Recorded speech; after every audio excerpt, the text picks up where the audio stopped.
কারণ সাহাবি করি আল্লাহ মা মরি নেই আমার নেই, এখন কি করি? একটা সিদ্ধান্ত নিয়ে মা কানে কানে মা আর কষ্ট করেন না, আমি একটা সিদ্ধান্ত নিচ্ছি, আপনাদের জানাই। মা মনে করছেন হয়তো আমার কষ্ট দেখে আমার ছেলের কিছু আমার জন্য একটু মায়া হয়েছে, লেগে করবো, আর কষ্ট করেন না, আমি মোহাম্মদের দরবার ছেড়ে দিচ্ছি। ছেড়ে ডাকি আবার মা আল্লাহ নবীর দরবার না করার কারণে যদি আপনি না খাইয়া মরেন, এমন কোন সিস্টেম যদি থাকে মা, আল্লাহ আপনাকে দুনিয়াতে আবার পাঠায়, আবারও আপনি না খাইয়া মরেন, আবার যদি আল্লাহ পাঠায় আবারও না খাইয়া মরেন, আল্লাহ আবারও যদি আপনাকে পাঠায়, এমনি করে শুধুমাত্র যদি আপনার মরণ হয়, আল্লাহর কসম করে বলি একটি মুহূর্তের জন্য আমি নবীজির দরবার থাকতে পারবো না। মা করে আমি ভাবলাম কি সেটু বোঝা যায় আমি মরলেও থাকতে পারে, সেটার মনে ভাব নাই তোমরা খেয়ে পড়ে আসো, খাওয়া না দোকান যাবে। এই সাহাবিল্লাহ তিনি রসুলের দরবারে গেলেন, রসুল হাসি দিয়ে বলেন ও যে পরীক্ষা আমার সাথে যে ঘনিষ্ঠতা, আমার সাথে যে তোমার সম্পর্ক, এই সম্পর্ক তুমি ছিন্ন করনি, আর এসে আমার দরবারে আজকে তুমি ঈমান নিয়ে হাজির হয়েছ, এই জন্য শোনো, সাহাবীরা আমার সামনে এসে বলে তার মহব্বত প্রকাশ করার একটা তরিকা, একটা পদ্ধতি হল, সাহাবীরা বলতেন সাদা আকা আবি ও উম্মি, হে রাসূল আপনার জন্য আমার মা বাপ কোরবানি হোক, এগুলো মহব্বত প্রকাশ করার একটা পদ্ধতি ছিল। তো রাসূল বলেন সাহাবীরা এসে বলে আমার সামনে সাদা আকা আবি ও উম্মি, আর আজকে আমি উল্টা বলতে চাই সব মতো সাহাবীর জন্য, যে সাহাবী আমার সাথে এত ঘনিষ্ঠতা সম্পর্ক ঠিক রাখলো, আমি আজকে তোমার জন্য উল্টা বলতে চাই সাদা আকা আবি ও উম্মি, আমি মুহাম্মদের মা বাপ তোর মতো সাহাবীর জন্য কোরবানি হয়ে যাব। লক্ষ্য করে দেখেন এই কয়েকটা দৃষ্টান্ত দিলাম, সাহাবায়ে কেরামের ঘনিষ্ঠতা আল্লাহ রাসূলের সাথে। আল্লাহ কোরআনে বলছেন আন-নাবিয়্যু আওলাদিল মুমিনিনা মিন আনফুসিহিম, মুমিনদের সম্পর্ক রাসূলের সাথে ঘনিষ্ঠতা হইল সন্তান কি সন্তানের চাইতে, মা বাবার চাইতে এবং স্ত্রীর চাইতে, দুনিয়ার সকলের চাইতে রাসূলের সাথে সম্পর্ক তার আরো ঘনিষ্ঠ। এই যদি হয় তার পক্ষে নবীর সুন্নাহ, নবীকে অনুসরণ করা তার পক্ষে কোনো কঠিন কাজ নয়। আর যদি আমার মহব্বত, আমার সম্পর্কটা সেই পর্যায়ে যেতে না পারে, তাহলে আমার পক্ষে নবীর কোনো সুন্নাহ পালন করা সম্ভব না। এখন লক্ষ্য করে দেখেন কয়েকটা দৃষ্টান্ত দিলাম, অপরদিকে লক্ষ্য করে দেখেন নিজের প্রাণের চাইতেও রাসূল করিম সাল্লাল্লাহু আলাইহি ওয়াসাল্লামের সম্পর্ক যে সাহাবায়ে কেরামের নিজের জানের চাইতে রাসূলের সাথে সম্পর্কটা আরো ঘনিষ্ঠ।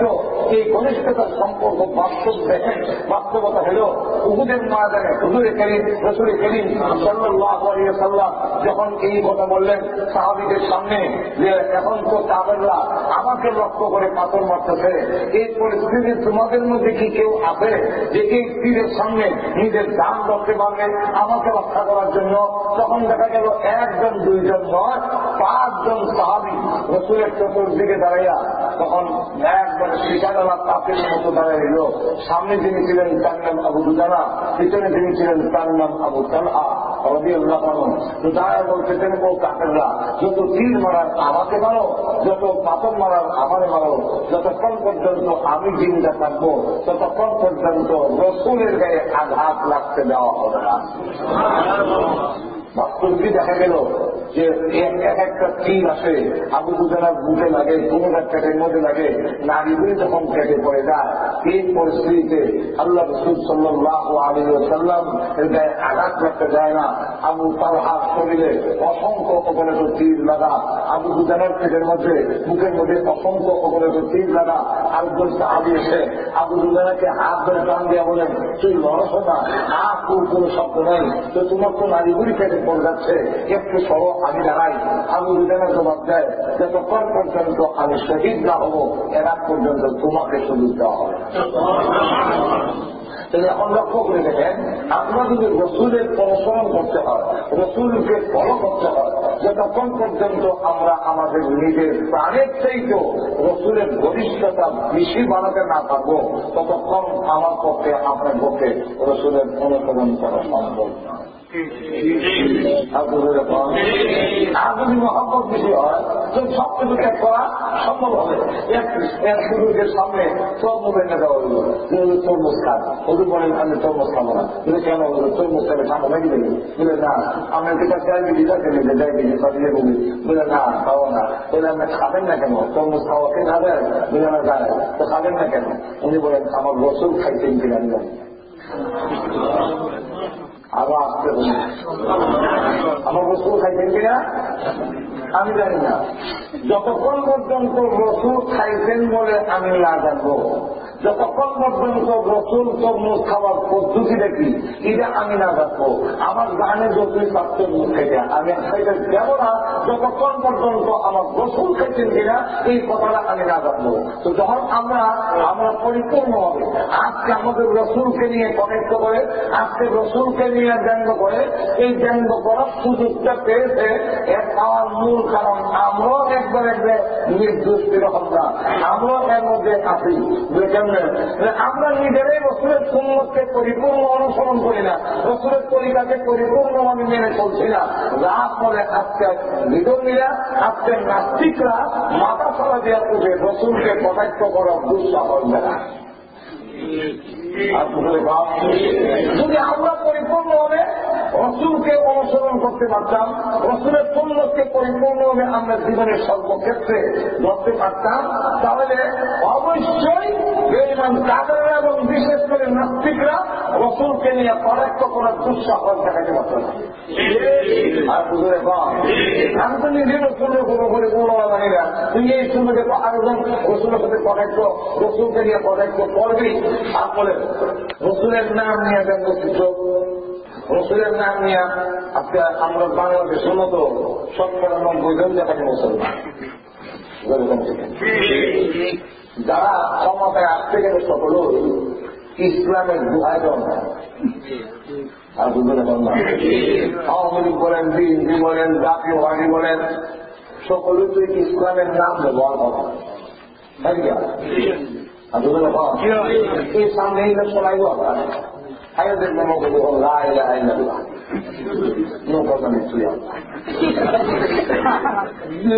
নিশ্চয়ই দামে শেষে বিসমিল্লাহ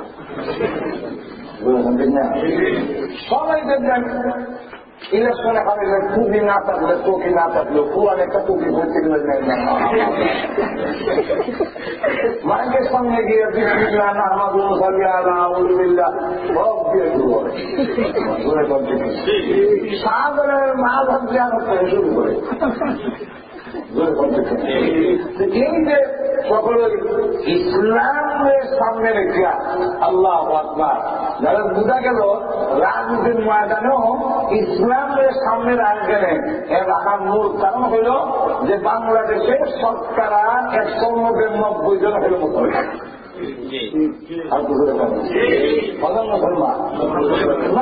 মুসলমান এরপরে দেখা গেল ৪.৫ লক্ষ মসজিদ বাংলাদেশে। এই মসজিদগুলো তো আপনার মতো এরকম না যে দ্বিতীয় আজান দেওয়া যায়। আমাদের বাংলাদেশের ৪ লক্ষ মসজিদের সৌধ মিনার থেকে আল্লাহু আকবারের আওয়াজ দেখায়। এই আল্লাহু আকবার যে দেশে আছে, আল্লাহু আকবার দেশে আছে, আর এই আল্লাহ মহান, আল্লাহ মহান এই শব্দের মাধ্যমে সারা আকার মাতার মুখরিত হয়ে ওঠে। কৃষক মাজিম আল্লাহ সবের ঘুম ভাঙে আল্লাহ মহানের মাধ্যমে। এই দেশে, আমাদের দেশে সকাল সন্ধ্যা হয়, সূর্য উঠে আল্লাহু আকবার আল্লাহ মহানের মাধ্যমে, ফজরের আযানের মাধ্যমে দিনের শুরু হয়। আবার মাগরিবের সময় আল্লাহু আকবার আল্লাহ মহানের মাধ্যমে সূর্য ডুবে। যে দেশে সূর্য উঠে ডুবে আল্লাহ মহানের মাধ্যমে ৪ লক্ষ মসজিদ থেকে আল্লাহু আকবার আকবরের আওয়াজ কদর মাগরিবের সময় এর সাথে আজানের সুরে আকাশ বাতাস মুখরিত হয়ে ওঠে। যে দেশের জমিনের নিচে লক্ষ লক্ষ শাহজালাল সহ আল্লাহর ওলিরা সাহিত্য আছে, সেই দেশে কিছু চিহ্নিত নাস্তিকেরা রসুলকে নিয়ে আল্লাহকে নিয়ে কটাক্ষ করা, দুঃসাহস দেখাবার এই সাহস পায় একমাত্র আমাদের দুর্বলতার কারণে। আর ধরে বলে সাহাবী আমার ওয়াজ করে ধরে নেবে, সাহাবাই কারণে দুধের ভিতরে রসুলের গাড়ি দিতে হচ্ছে কোন জায়গায় কিন্তু আমরা ওয়াজ করে বুঝেও আমার খুব ভালো লাগে। কারণ আসল কথা হল আমরা নিজেরাই এই কথাটা উপলব্ধি করতে পারি নাই যে রসুল করিম সাল্লাল্লাহু আলাইহি ওয়াসাল্লামের সাথে আমাদের ঘনিষ্ঠতা আমার নিজের আত্মার চাইতেও আরো আসলে এটা এতক্ষণ পর্যন্ত বললাম আমাদের সম্পর্ক আল্লাহ রাব্বুল আলামিন আমাদের নবীকে কেন নিজের জানের চাইতেও আরো ঘনিষ্ঠতা, আল্লাহ রাব্বুল আলামিন অপর দিকে বিশ্ব নবীর অবস্থা রেখে আল্লাহ নবী বিশ্ব নবী রাহমাতুল লিল আলামিন আমাদের জন্য যা করেছেন, উম্মতের জন্য যেই মহব্বত যেই ভালোবাসা, আল্লাহ নবী যেই ভালোবাসার মহব্বত আমাদের জন্য দেখাইছেন, আমার নিজের প্রাণ আমার জন্য এতটুকু নয়, আমার নিজের সন্তান আমার জন্য এতটুকু নয়, আমার মা বাপ আমার স্ত্রী সন্তান কেউ আমার জন্য এতটুকু নয়। রাসূল যতটুকু উম্মতের জন্য চিন্তা করেছেন, উম্মতের যা কল্যাণ কামনা করেছেন, উম্মতের জন্য নবী করিম সাল্লাল্লাহু আলাইহি ওয়াসাল্লাম যা করেছেন, আমার মা বাপ আমার সন্তান আমার স্ত্রী এমনকি আমার প্রাণ পর্যন্ত আমার জন্য এতটুকু করে না। বলেন ঠিক আর বলে বলেন রাসূল করিম সাল্লাল্লাহু আলাইহি ওয়াসাল্লাম জীবনের জীবদ্দশায় যতটুকু তিনি আমার উম্মতের জন্য আল্লাহর দরবারে কান্নাকাটি করেছেন, আমি আমার জন্য এতটুকু করি না, আল্লাহর নবী উম্মতের জন্য যতটুকু কেঁদেছেন। আম্মাদান আয়েশা সিদ্দিকা রাদিয়াল্লাহু আনহা বলেন, গভীর রজনীতে যখন আমার ঘুম ভেঙে গেল, আমি তাকে দেখি আল্লাহর নবী আমার পাশে নাই।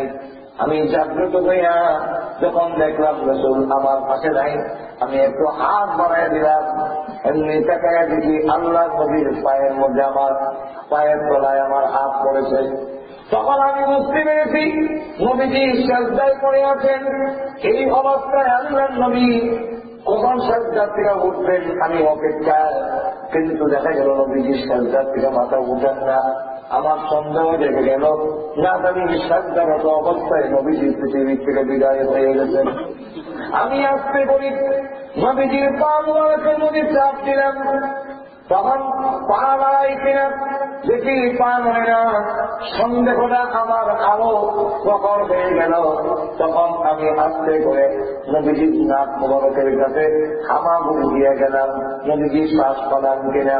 নবীর নাকের কাছে গিয়ে দেখি নবীজি সিজদায় পড়ে যে শব্দ দিয়ে কাঁদতেছেন সেটা হল ইন তুআযিবহুম ফাইন্নাহুম ইবাদুক ওয়া ইন তাগফির লাহুম ফাইন্নাকা আনতাল আজিজুল হাকীম। রব্বুল আলামিন হে পরওয়ারদিগার, তুমি যদি তাদেরকে শাস্তি দাও, তাদেরকে বলতে আল্লাহ তুমি যদি আমার উম্মতকে পিটাও শাস্তি দাও, মাবুদ তারা তো তোমার গোলাম আল্লাহ, ওয়া ইন তাগফির লাহুম ফাইন্নাকা আনতাল আজিজুল হাকীম। আর যদি তুমি তাদেরকে মাফ করে দাও, তুমি পরাক্রমশালী, তোমাকে জিজ্ঞাসা করার কোনো অধিকার কেউ নাই। আয় আল্লাহ, মেহেরবানি করে তুমি আমার উম্মতদের জিন্দেগির গুনাহ মাফ করে দাও।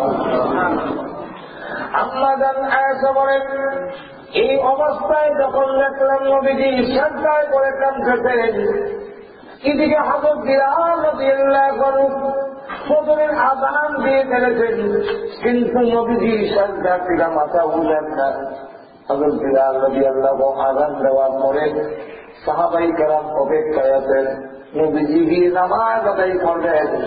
ওনার পেছনে সাহাবীরা নামাজ আদায় করে নিলে, কিন্তু সাহাবীরা বারবার হুজুর শরীরের দিকে তাকায়, নবীজি সিজদা থেকে মাথা উঠান না। হযরত আবু বকর সিদ্দিক রাদিয়াল্লাহু আনহুকে লক্ষ্য করে সাহাবীরা বলেন, ও আবু বকর, আপনি রাসূলকে একটু ডাকবেন, রাসূলের হয়তো আজকে ঘুম ভাঙে। হযরত আবু বকর সিদ্দিক বলেন, আমি জানি নবী যদি ঘুমায় আল্লাহ ঘুম পাড়ায়, নবীর যদি ঘুম ভাঙে আল্লাহ তার ঘুম ভাঙায়। নবীজিকে আল্লাহ যদি ঘুম পাড়ায় রাখি, আমি আবু বকর যাব না নবীর ঘুম ভাঙাতে। প্রয়োজন যদি হয় আমি একা নামাজ আদায় করে নিব, তথাপি নবীজিকে ডাক দেওয়ার সাহস আমি আবু বকরের না। সাহাবায়ে কেরাম বলেন, হে উমর, আপনি একটু রাসূলকে আহ্বান করেন, ডাকতেন। উমর বলেন, সাহস আমার আছে, কিন্তু আল্লাহ নবীর সামনে আমার কোন সাহস নাই। আল্লাহ নবীকে আমি আহ্বান করার মতো এই সাহস আমার নাই, আমি পারবো না। সকলে মিলে বলেন, বিলাল, আপনি বলেছেন আসসালাতু খায়রুম মিনান নাওম, ঘুম থেকে নামাজ ভালো, মেহেরবানি করে আপনি একটু ডাকবেন। হযরত বিলাল বলেন, এখন কি বিপদ বলে আমার উপরে পড়ে দেয় আল্লাহ, এখন কিভাবে নবীজিকে ডাকবে? বিলালের অন্তরে তো আল্লাহ রাসূলের মহব্বত কোন অংশে কম নয়। আবু বিলাল রাদিয়াল্লাহু আনহু বলেন, সকলে আমাকে বলে তুমি মুয়াজ্জিন মানুষকে বলেছো আসসালাতু খায়রুম মিনান নাওম, ঘুম থেকে নামাজ ভালো, নবীজি ঘুমায় আছেন, এই দায়িত্ব তোমার, তুমি একটু আহ্বান করে ডাক দাও। আসলে তো রাসূল করে না। আবু বিলাল রাদিয়াল্লাহু আনহু হুজুর শরীফের সামনে দিয়ে আসা যাওয়া করেন আর আওয়াজ দেন আসসালাতু খায়রুম মিনান নাওম। নবী তো ঘুমে না। নবীর কানে আওয়াজ দেওয়ার পরে সাজদা থেকে মাথা বরফ উঠাইলেন। নামাজ শেষ করে হুজরা শরীফ থেকে যেই মাত্র বের হলেন, বিলাল রাদিয়াল্লাহু আনহু সর্বপ্রথম বলেন, ইয়া রাসূলুল্লাহ, ইয়া হাবিবাল্লাহ, ওগো আল্লাহর নবী, ওগো বিশ্ব নবী, মেহেরবানি করে আমারে মাফ করে দিন, আমি বুঝতে ভুল করেছি। সাহাবায়ে কেরাম বুঝতে ভুল করেছেন, ওনারা সকলে মনে করেছেন, আমিও মনে করেছিলাম আপনি ঘুমিয়ে আছেন, কিন্তু আপনার চেহারায় প্রমাণ করে আল্লাহর কসম সারা রাত্রির ভিতরে আপনি এক মিনিটও ঘুমান নাই। আপনার চেহারা মত করে গেছে, রক্ত জমে গেছে, যেন চামড়াতে এখনই রক্ত প্রবাহিত হবে। আপনাদের এত লম্বা সাজদা আপনি কেন করেন? মহান আল্লাহ তো আপনার গুনাহ মাফ করে দিয়েছেন, আপনার তো কোনো গুনাহ নাই। আল্লাহ নবী নিজের জন্য নয়, আল্লাহ নবী শুধু এতটুকু বললেন, ওরে বিলাল, যে আল্লাহ রাব্বুল আলামিন আমার জিন্দেগীর গুনাহ মাফ করে দিয়েছেন, যে আল্লাহ রাব্বুল আলামিন আমাকে হাবিবুল্লাহ টাইটেল দিয়েছেন, যে আল্লাহ আমাকে খাতামুন নবিয়্যিন বানিয়েছেন, আমি কি তার শুকরগুজার বান্দা হব না? উম্মতের জন্য সারা রাত থেকে দেখা দিলেন, যে নবী উম্মতের জন্য, তার কল্যাণের জন্য, তার মাপের জন্য সারা রাত কাঁদলেন, সেই নবী একমাত্র আমার প্রাণের চাইতে আরো বলিষ্ঠ হতে পারে।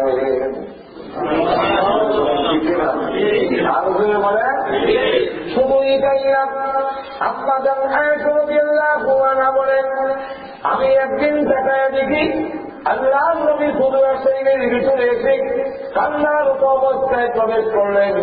নবীজি ঘরের ভিতরে ঢুকে তিনি বাচ্চা হারা মায়ের মতো কান্না শুরু করলেন আর বলেন, আল্লাহুম্মা উম্মতি, আবার রুকুতে চলে যায়, আল্লাহুম্মা উম্মতি, সাজদায় চলে যায়, সেখানে গিয়ে কান্দেন, আল্লাহুম্মা উম্মতি। আবার যখন তিনি দাঁড়ায় আল্লাহুম্মা উম্মতি বলে কান্দেন, আমি আয়েশা পানি সামনে দিয়ে নবীজি পানি গ্রহণ করেন না, খাবার সামনে দিলাম, আল্লাহ নবী খাবার গ্রহণ করেন না, শুধু কান্দেন আর কান্দেন, আল্লাহুম্মা উম্মতি, আল্লাহ আমার উম্মত, আমার উম্মত।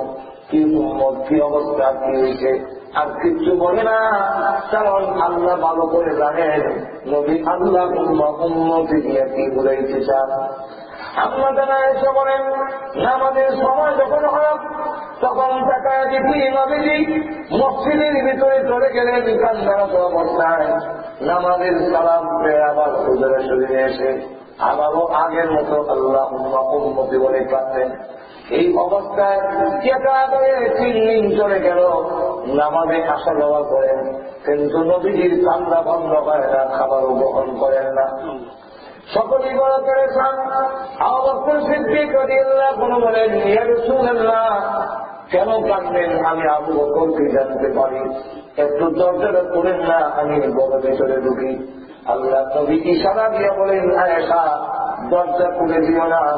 আবু বকর যদি আমার ঘরের ভেতরে ঢুকে যাইব, আমি আমার গুনাহগার উম্মতের জন্য আর কাঁদতে পারবো না। আমি আবু বকর সিদ্দিক অপেক্ষা করে চলে গেলেন। দাঁড়ালেন হযরত ওমর রাদিয়াল্লাহু আনহু। তিনি দাঁড়ায় বলেন, ইয়া রাসূলুল্লাহ, মদিনার কোন মুনাফিক যদি আপনাকে কষ্ট দিয়ে তাকে বলেন, আমি ওমর বদলা গ্রহণ না করে আসবো না। একটু বলেন কেন পাচ্ছেন, অসুবিধা নাকি? আল্লাহ নবী তো কোনো দরজা খোলার পারমিশন দিলেন না।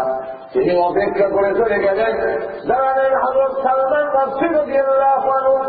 তিনি দাঁড়ায় বলেন, ইয়া রাসূলুল্লাহ, ইয়া হাবিবাল্লাহ, আমি মুরব্বী মানুষ, 120 বছর বয়সে আপনার হাত ধরে ইসলাম গ্রহণ করেছি। আমরা দেখি 12 থেকে আপনার কাছে আসতে গিয়া বহু নির্যাতন ভোগ করে আমি অনেক কষ্ট করে আপনার সন্ধানে এবং আপনার দরবারে হাজির হয়েছি। ইয়া রাসূলুল্লাহ, আমাকে আপনি কত মহব্বত করেন। অন্ধকের যুদ্ধে বোঝা গিয়েছে, সাহাবীরা যখন 2 ভাগে বিভক্ত হয়ে গেছে, একদল আনসার আরেকদল হল মুহাজির। আমি সালমান তখন মাঝখানে দাঁড়িয়ে রইলাম, কারণ আমি আনসার নই, আমি মুহাজির নই। এমন সময় নবীজি আপনি আমাকে লক্ষ্য করে বলেছিলেন, সালমান মিন্নি, সালমান আমার পরিবারের। নবীজি আপনি নিজে ঘোষণা দিয়েছেন, আমি সালমান আপনার পরিবারে। আপনি কেন কাঁদেন? একটু জানার অধিকার কি আমার নাই? আমি জানতে চাই আপনি কেন কাঁদেন? আল্লাহ নবী তখন ইশারা দিয়ে বলেন, আয়েশা দরজাটা খুলে দিও না, পারমিশন দিও না। যদি সালমান আমার ঘরের ভিতরে ঢুকে যায়, আমি আমার গুনাহগার উম্মতের জন্য আর কাঁদতে পারবো না। হযরত সালমান ব্যক্ত হয়ে চলে গেলেন। দাঁড়ালেন হযরত আলী, তিনিও কাকুতি মিনতি করলেন, কিন্তু দেখা গেল নবীজি দরজা খুললেন না। শেষ মুহূর্তে দাঁড়ালেন ফাতেমা রাদিয়াল্লাহু আনহা। তিনি দাঁড়িয়ে বলেন, ওগো আব্বা, ফাতেমার কথা ভুলে গেলেন, হাসান হুসাইনের কথাও ভুলে গেলেন, শুধু কাঁদলেন। কেন কাঁদলেন তা কি জানতে পারি না। নবীজি প্রথমত দরজা খোলার জন্য পারমিশন দিলেন না। শেষে আদম ফাতেমা রাদিয়াল্লাহু আনহা বলেন, আব্বা, আমি তো আবু বকর নই, আমি ওমর, আমি সালমান, আমি আলী নই, আমি আপনার পরিবার টুকরা সন্তান। সকল বিদায় হয়ে যেতে পারে, আমি ফাতেমার বিদায় পাবো না যতক্ষণ পর্যন্ত আপনি দরজা না খুলবেন। আল্লাহ নবী তখন বলেন, ফাতেমা, আয়েশা দরজা খুলে দাও। সকলকে বিদায় করতে পেরেছি, ফাতেমাকে বিদায় করে দেওয়া সম্ভব হবে না। হযরত ফাতেমা রাদিয়াল্লাহু আনহা করে ঢুকে আল্লাহ নবীকে এই কান্নারত অবস্থায় দেখে তখন তিনি বলেন, ওগো আব্বাজান, কেন কাঁদলেন একটু আমার কাছে বলেন। আল্লাহ নবী তখন বলেন, ও ফাতেমা, আজকে 3 দিন হলো জিবরাইল আমার কাছে জাহান্নামের বর্ণনা তুলে ধরেছে। জাহান্নামের 7টা স্তরের মধ্যে কোন স্তরে কোন দল থাকবে, এই বর্ণনা জিবরাইল আমার সঙ্গে তুলে ধরেছেন। ইহুদি কোন স্তরে থাকবে, খ্রিস্টানরা কোন স্তরে থাকবে, মুশরিকরা কোথায় থাকবে, এইভাবে বর্ণনা দিতে দিতে 7 নম্বর স্তরের কোন বর্ণনা তিনি দিচ্ছেন না। তখন আমি বললাম, জিবরাইল কথা বলেন না কেন, 7 নম্বর কি হয়েছে? জিবরাইল বলেন, ইয়া রাসূলুল্লাহ, 7 নম্বরের কথা বলি না, আপনি কষ্ট পেতে পারেন না। রাসূল বলেন, ঠিক, বড় একটু কেন, আমি জানতে চাই, কষ্ট পাইলেও জানতে চাই। জিবরাইল বলেন, ইয়া রাসূলুল্লাহ, 7 নম্বরে আপনার ওই উম্মতেরা জাহান্নামের আগুনে জ্বলবে, যারা আপনার উম্মত দাবি করে কিন্তু কবিরা গুনাহে লিপ্ত হয়ে আছে, নামাজ পড়ে না, রোজা রাখে না, হালাল হারামের দাম দেয় না। এই অবস্থায় যদি তাদের মৃত্যু হয়ে যায় নবী, তবে তাদের শাস্তির জন্য জাহান্নামের 7 নম্বর স্থান আল্লাহ নির্ধারণ করে রেখেছে। ও ফাতেমা, এই কথা শোনার পরে আমি অজ্ঞান হয়ে গিয়েছিলাম। খুব আসার পরে এখন আমি আল্লাহর দরবারে কান্দি, আল্লাহ রাব্বুল আলামিনের দয়া হয় কিনা, আল্লাহর মায়া হয় কিনা। ফাতেমা রাদিয়াল্লাহু আনহা বলেন, আর একটু ব্যাখ্যা দিয়ে বলেন, আব্বা উম্মতকে কিভাবে জাহান্নামে নিবে একটু ব্যাখ্যা আমাদের শোনান। নবীজি তখন বলেন, কিয়ামতের কঠিন ময়দানে আমার ওই গুনাহগার উম্মত গুলোকে যখন নাকি হাতের মধ্যে আগুনের রশ্মি দিয়ে দেবে জাহান্নামের দিকে হেঁটে নিয়ে যাবে, এই সময় তারা তখন কাঁদবে বলবে, ইয়া মুহাম্মদ, ইয়া মুহাম্মদ। কিন্তু জাহান্নামের কালে যখন যাবে গোমা আর মালিক ফেরেশতার সুরত দেখবে, তখন আতঙ্কার করে আমি মুহাম্মদের নামটা তারা ভুলে যাবে। মালিক ফেরেশতা তখন মুনকার দিয়া জিজ্ঞাসা করবে, হে জাহান্নামীরা, কত জাহান্নামী দেখেছি, জাহান্নামের ভিতরে আমি ঢুকাই, কত মানুষের জাহান্নামের ভিতরে ঢুকাইলাম, তোমাদের মতো এমন জাহান্নামী কোনদিন দেখি নাই। কারণ তোমাদের চেহারায় কিসের যেন একটা নোট দেখা যায়, এই নোটটা কোন জাহান্নামের চেহারায় আমি দেখি নাই। এটা হল ঈমানের নোট। তোমরা কোন নবীর উম্মত? তখন তারা তোমার আমি নবীর নাম ভুলে যাবে, আমার কথা ভুলে যাবে। তখন এতটুকু মনে থাকবে আর বলবে, ও মালিক ফেরেশতা, আমরা ওই নবীর উম্মত যেই নবীর কাছে মহান আল্লাহ রাব্বুল আলামিন কোরআন শরীফ নাযিল করেছিল, আমরা সেই নবীর উম্মত। এমনি মালিক ফেরেশতা হুঙ্কার দিয়া আরো তিনি রাগান্বিত হয়ে বললেন, বুঝতে পেরেছি তোমরা আখির নবী, বিশ্ব নবীর উম্মত, ওনার কাছে আল্লাহ কোরআন নাযিল করেছিল, কিতাব তোমরা পেয়েছো বড়, নবী পেয়েছিলে তোমরা বড়। এত বড় নবী পাইয়া, এত বড় কিতাব পাওয়ার পরেও তোমরা কেন জাহান্নামের এই কিরাও আসলে? কেন নবীকে ফলো করে না? কেন কোরআনকে মানলে না? বলে জাহান্নাম যেই জাতির বড় নবী পাইয়া, বড় কিতাব পাইয়াও নবীকে এবং কিতাবকে অনুসরণ করল না, এই জাতিদেরকে আর ছেড়ে দেওয়া যায় না। জাহান্নামকে অর্ডার দিলে গ্রেফতার করার জন্য, জাহান্নাম যখন যাবে করার জন্য, সকলেই এক বাক্যে আওয়াজ দিয়ে বলবে, লা ইলাহা ইল্লাল্লাহ মুহাম্মাদুর রাসূলুল্লাহ। জাহান্নাম পিছনে চলে যাবে, মালিক ফেরেশতা আবার অর্ডার দিবেন, আবার কালিমা পড়বেন, জাহান্নাম আবার পিছনের দিকে চলে যায়। এমনি ভাবে যখন জাহান্নাম পিছনের দিকে বারবার যায়, মালিক ফেরেশতা তখন বলবেন, জাহান্নাম তুমি জানো আমি তোমার সামান্য অফিসার, আমি সামান দিলে তুমি মানার কথা, কিন্তু তুমি কেন মানো না, পিছনের দিকে চলে আসো কেন? জাহান্নাম তখন জবাব দেয়, ও মালিক ফেরেশতা, তাদের জবানে মহান আল্লাহর কালিমা ধরি, আমি তাদেরকে কিভাবে ধরি, কেমনে তাদেরকে ধরি, ওরা তো কালিমা পড়ে, আমি তাদেরকে ধরবো কিভাবে? মালিক ফেরেশতা তখন ডাকতে বলবে, ও জাহান্নাম, যে আল্লাহর কালিমা তাদের জবানে দাঁড়িয়ে আছে, সেই আল্লাহ হুকুম দিতেন তাদেরকে ধরার লাগি। এই মাত্র জাহান্নাম শুনলে আল্লাহ সবগুলোকে জাহান্নামের নিচে নিয়ে যাবে, সেখানে গিয়ে অনেক দিন চলতে থাকবে। আল্লাহ রাব্বুল আলামিন আমার কান্নাকাটি করার কারণে আল্লাহ হুকুম দিয়েছেন, জি কান্নাল্লাহ, আপনাকে এই অনুমতি দিলাম, অনুমতি বলে আর কোনো কাঁদলেন অপরাধী, আমি আল্লাহ অনুমতি দিলাম। শাফাআতি আলিল কাবাতিল, আল্লাহ রাসূল বলেন, আল্লাহ রাব্বুল আলামিন আমার কান্নাকাটির কারণে আল্লাহ অনুমতি দিয়েছেন কবিরা গুনাহ করনেওয়ালাদেরকেও সুপারিশ করার অধিকার নবী আপনাকে আমি দান করলাম। ও বাতনা, জাহান্নামের ভিতরে যখন চলতে থাকবে, জিবরাইল একদিন যাবে জাহান্নামের ভিতরে যাওয়ার পরে আল্লাহ রাব্বুল আলামিন পাঠাবেন উম্মতে মুহাম্মদকে দেখার জন্য। জিবরাইল যখন জাহান্নামের ভিতরে ঢুকবে, তখন জাহান্নামীরা জিজ্ঞাসা করবে, আপনি কোন নবী, আপনি কে গো? এত সুন্দর নারী চারা জীবনে কোনদিন দেখে নাই, জাহান্নামের আগুন আপনাকে স্পর্শ করে না, আপনি কে? তখন তিনি বলেন, আমাকে আপনি চিনবে না, নাম বললে তোমরা চিনবে, উম্মতে মুহাম্মদের কাছে আমি পরিচিত, আনা জিবরাইল, আমি বললাম জিবরাইল। যেই মাত্র জিবরাইল নাম করলেন, জাহান্নামের ভিতরে কান্নার সকলেই তখন ডাক দিয়ে বললেন, আপনি যদি জিবরাইল হয়ে থাকেন অবশ্যই আপনার সাথে আমাদের নবী মুহাম্মদুর রাসূলুল্লাহ সাল্লাল্লাহু আলাইহি ওয়াসাল্লামের সঙ্গে সাক্ষাৎ হবে। যদি সাক্ষাৎ হয় তাহলে একটু আমাদের কথা বলবেন, সালামটা দিয়ে দিবেন, আর বলবেন জাহান্নামের আগুন কলিজা পর্যন্ত আমাদের পৌঁছে গেছে।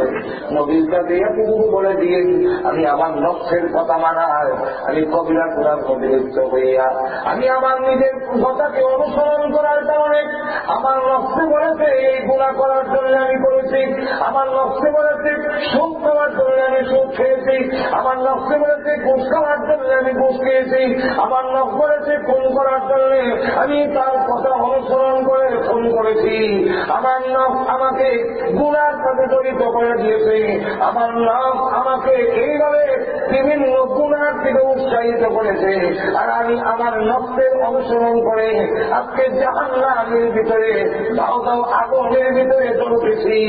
নবীর কাছে একটু বলেন, আজকে আমার প্রাণ আমার পক্ষে নয়, আমার নিজের গান আমার পক্ষে নয়, আমার মা আমার পক্ষে কথা বলে না, আমার বাবা আমার পক্ষে নয়, কেউ আমার পক্ষে নয়। নবীর কাছে একটু সালাম দিয়ে পৌঁছে দিন আর বলে দিন জাহান্নামের আগুন কলিজা পর্যন্ত গিয়ে পৌঁছে গেছে। এই অবস্থায় একটু রাসূলের কাছে আমাদের আপনারা পৌঁছে দিয়ে জিবরাইল জাহান্নাম সফর করে আসার পরে আল্লাহ রাব্বুল আলামিন বলেন, জিবরাইল ওই জাহান্নামে তোমার কাছে কি বলেছে? আল্লাহ বিশ্ব নবীর কাছে সালাম দিয়েছেন আর বলেছেন সংবাদ পৌঁছে দেওয়ার জন্য। আল্লাহ বললেন, যাও আমার নবীর কাছে গিয়ে সালাম পৌঁছে দিয়ে আসো। জিবরাইল গিয়া দেখবেন নবীজি শ্রদ্ধা দিয়ে আল্লাহর প্রশংসা করতেছেন। যেই মাত্র বলবেন ইয়া রাসূলুল্লাহ আমি জাহান্নামে গিয়েছিলাম, যেই মাত্র জাহান্নামে গিয়েছিলাম এই কথা বললেন, সর্বপ্রথম নবী যেই কথাটা চিন্তা করবেন, লক্ষ্য করে দেখেন সন্তানের প্রতি আমাদের মহব্বত বেশি। এই কারণে এই যে আমেরিকা আসলাম, যখন থেকে আবার বাংলাদেশে গিয়া সিলেটে যাওয়ার পরে যদি কারো স্বপ্নে বলি আমি তুমি আমেরিকা গেছিলাম, সঙ্গে সঙ্গে প্রশ্ন করে হলো বেশি গান গেছেনি বলে আমার গেছিলাম গো, আমার ছেলে সঙ্গে বলছিনি। সর্বপ্রথম যে প্রশ্নটা করে ওনার ছেলের সঙ্গে দেখা হয়েছে কিনা, সন্তানের জন্য মহব্বত আছে এই জন্য বলে সন্তানের সঙ্গে দেখা হয়েছে কিনা। আল্লাহ নবী বিশ্বনবী রাহমাতুল্লিল আলামিন বললেন, জিবরাইল জাহান্নামের ভিতরে গিয়েছো, আমার উম্মতের সাথে কি তোমার দেখা হয়েছে? জিবরাইল বলে, ইয়া রাসূলুল্লাহ ইয়া হাবিবাল্লাহ আপনার উম্মত আপনার সাথে দেখা হয়েছে, তারা আপনাকে সালাম দিয়েছে আর বলেছে তাদের জাহান্নামের আগুন নাকি কলিজা পর্যন্ত গিয়ে পৌঁছে গেছে। আল্লাহ নবী এই কথা শোনার সাথে এমন কান্না শুরু করবে, আল্লাহ সমস্ত নবীদেরকে তুমি দিয়েছিলে একটা দোয়া হোক আর বদয়া হোক কবুল করবি বলে সমস্ত নবীর সাথে তুমি ওয়াদায় আবদ্ধ ছিলে। সমস্ত নবীরা যেই দোয়াটা কবুল হয় এটা নবীরা ছেড়ে দিয়েছেন, কিন্তু আমি একমাত্র নবী মুহাম্মদুর রাসূলুল্লাহ সাল্লাল্লাহু আলাইহি ওয়াসাল্লাম যেই দোয়াটা তুমি কবুল করবে, এই দোয়াটা তাইদের জমিনে মাইল খাওয়ার পরেও উম্মতের দ্বারাই খরচ করি নাই, উহুদের ময়দানে বন্যান শহীদ হওয়ার পরেও আমি ছেড়ে দেই নাই। তাই আজকে আমি এই দোয়াটা ছেড়ে দিতে চাই যে এই দোয়াটা তুমি কবুল করবে বলে অঙ্গীকার দিয়েছিলে। আজকে তোমার দরবার দরখাস্ত করতে চাই, তাদের বাকি সাজা তুমি মাফ করে দাও, তাদেরকে জাহান্নাম থেকে মুক্তি দিয়ে দাও। আল্লাহ রাব্বুল আলামিন বলবেন, নবীজি আপনার দরখাস্ত মঞ্জুর করে আমি আল্লাহ তাদের বাকি সাজা এই মুহূর্তে মাফ করে দিলাম।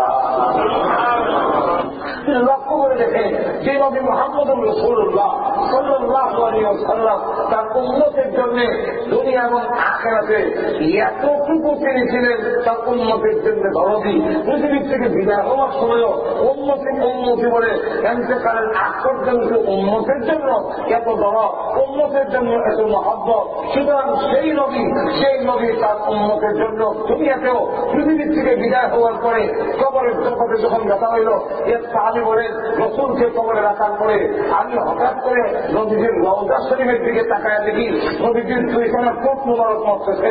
আমি তখন লাফ দিয়া রওজা শরীফে নামলাম, দেখি দুই চোখের মাঝখান থেকে যে আওয়াজটা বের হয়ে করে আসতেছে, সেই আওয়াজটা হল আল্লাহ উম্মত। তাহলে এখন চিন্তা করেন, যে নবী পৃথিবীর থেকে বিদায় হওয়ার সময় উন্নতি বলে বিদায় হলেন, যে নবী সারা জীবন তার উন্নতের জন্য এত বড় তাবলীগের সন্তানের জন্য বলেননি, নিজের জন্য নয়, উন্নতের জন্য সবসময় তাবলীগ। যে নবী পৃথিবীর থেকে বিদায় হওয়ার পরে কবর জগৎ থেকে আবার যেদিন সর্বপ্রথম হাসরের মাঠে উঠবেন, ওই হাসরের মাঠে উঠার সময় জিবরাইল আলাইহিস সালাম এবং ইসরাফিল দুজন যখন জান্নাত থেকে কাপড় নিয়ে ধরেন, আর কাপড় নিয়ে রাসূল করিম সাল্লাল্লাহু আলাইহি সাল্লামকে বললেন, ইয়া রাসূলুল্লাহ, আপনি রওজা থেকে উঠেন এবং কাপড় পরেন। কাপড় পরানোর জন্য যখন বলবেন, রাসূল করিম সাল্লাল্লাহু আলাইহি সাল্লাম তখন বললেন, ও জিবরাইল, কাপড় পরার জন্য যখন বলছেন, কবর থেকে যখন উঠাচ্ছেন, তাহলে তো বোঝা যায় কিয়ামতের মাঠ কায়েম হয়ে গেছে। যদি আপনি আগে বলেন কাপড় কর্ম পরে, আগে বলেন আমার উম্মতের হিসাব কি আরম্ভ হয়ে গেছে, আমার অনুপস্থিতিতে আমার উম্মতের হিসাব কি শুরু হয়ে গেছে। যখন জিবরাইল বলবেন, ইয়া রাসূলুল্লাহ, আপনার উম্মতের হিসাব শুরু হবে দূরের কথা, এখন পর্যন্ত কাউকে কবর থেকে উঠানো হয়নি। যে নবী মুহাম্মদ রাসূলুল্লাহ সাল্লাল্লাহু আলাইহি সাল্লাম কবর থেকে উঠার সময় উম্মতের কথা আগে বলেন, কাপড় কর্ম পরে আগে বলেন আমার উম্মতের অবস্থা কি। সুতরাং সেই উম্মতের জন্য উচিত যে জীবনের সর্বক্ষেত্রে সেই নবী মুহাম্মদ রাসূলুল্লাহ সাল্লাল্লাহু আলাইহি সাল্লামকে নিজের প্রাণের চাইতে বেশি মহব্বত করে জীবনের সর্বক্ষেত্রে রাসূলকে অনুসরণের মাধ্যমে তা প্রমাণ পেশ করা, তবেই তার জীবনে ইহকাল এবং পরকালের জীবনের সর্বক্ষেত্রে যদি রাসূল করিম সাল্লাল্লাহু আলাইহি সাল্লামের তরিকা, আদর্শ, তার আখলাক দিয়ে আমাদের জীবনকে গঠন করতে পারি, তবেই হবে ইসলাম পরিপূর্ণ, তবেই হবে ইসলাম একেবারে কমপ্লিট। এর আগ পর্যন্ত আজকে আমরা যদি ইসলামের মূল ভিত্তিগুলো, ইসলামের ধারাগুলো আমরা কালিমা, নামাজ, রোজা, হজ, যাকাত এগুলো আদায় করি, আর রাসূলের আখলাক দিয়ে আমাদের জীবনকে পরিপূর্ণভাবে তার কাজ দিয়ে কমপ্লিট করা না হয়, তাহলে লক্ষ্য করুন আজকে আমরা সংখ্যায় বেশি হব, কিন্তু লাঞ্ছিত অপমানিত হওয়া ছাড়া আমাদের কপালে আর কিছুই থাকবে না। আর যদি রাসূল করিম সাল্লাল্লাহু আলাইহি সাল্লামের আখলাক দিয়ে আমাদের জীবনকে গঠন করতে পারি, রাসূলের আখলাক যদি আমাদের মধ্যে আসে, তাহলে আমাদের ফ্যামিলি সুখের হবে, শান্তির হবে, শান্তির বাগান হবে। আমরা যদি নবীর আখলাক দিয়ে আমাদের বাচ্চাগুলোকে গঠন করে তুলতে পারি, তবেই হবে আদর্শ মানুষ হিসাবে গঠিত হবে। যেমন সাহাবায়ে কেরাম সত্যিকারের মানুষ হিসেবে গঠিত হয়েছিল। রাসূলের আখলাক ছাড়া, রাসূলের শিক্ষা ছাড়া, রাসূলের তালিম ছাড়া মানুষ সত্যিকারের মানুষ হিসেবে গঠন করা সম্ভব নয়। যখন রাসূলের আখলাক দিয়ে মানুষ সাহাবায়ে কেরামের জীবন যখন সরাইছে, তখন দেখা গেছে তারা পৃথিবীর সারা মানুষ হিসাবে, শ্রেষ্ঠ মানুষ হিসাবে, তারা সত্যিকারের মানুষ হিসাবে গঠিত হয়ে উঠছে। রাসূলের আখলাক থেকে যখন আমরা দূরে যাব, তখন আমরা সুরতে মানুষ হব। আমরা দেখা যাবে সুরতে মানুষ, আমরা জ্ঞান বিজ্ঞানে অনেক উন্নত হব, কিন্তু আমাদের চরিত্র, আমাদের চলাফেরা, আমাদের উঠা বসা পশু আর মানুষের মধ্যে কোনো পার্থক্য থাকবে না। ইনশাআল্লাহ আল্লাহ রাব্বুল আলামিন যদি তৌফিক দেয়, তাহলে ইনশাআল্লাহ আগামীকাল আলোচনা করা হবে যে রাসূলের আখলাক আমাদের মধ্যে আমরা কিভাবে আনবো, রাসূলের আখলাক আসলে আমরা সত্যিকারের কিভাবে মানুষ হবো, আমাদের ফ্যামিলি, আমাদের ব্যক্তিগত জীবন, আমাদের পারিবারিক জীবন, আমাদের সামাজিক জীবন আমরা কিভাবে সত্যিকারের মানুষ হিসাবে আমরা গড়ে উঠতে পারবো, সেটা ইনশাআল্লাহ আল্লাহ রাব্বুল আলামিন যদি তৌফিক দেন আগামীকাল আলোচনা করা হবে। আমরা যতই শাসন দেন, যতই আপনি সামনে শাসন দিলেন, যতই আইন কানুন দিলেন, যত শাসন প্রয়োগ করবেন, যত কিছু বলবেন, যদি সত্যিকারের আখলাক স্বামী স্ত্রীর মধ্যে রাসূলের আখলাক না আসে, এই ফ্যামিলির জীবনের সুখের হবে না, সেই ফ্যামিলি কখনো শান্তিময় এবং সুখের ভয় হতে পারে না। আর আল্লাহ প্রথম যদি রাসূলের আখলাক দিয়া আমরা ফ্যামিলিকে, আমরা আমাদের পরিবারকে আমরা সবাই শুনতে পারি, তো দেখবেন আমাদের পরিবারটা জান্নাতের বাগানের গন্ধ। আল্লাহ রাব্বুল আলামিন আমাদের সকলকে তৌফিক দান করুন। আমিন ওয়া আলহামদুলিল্লাহ রাব্বিল আলামিন।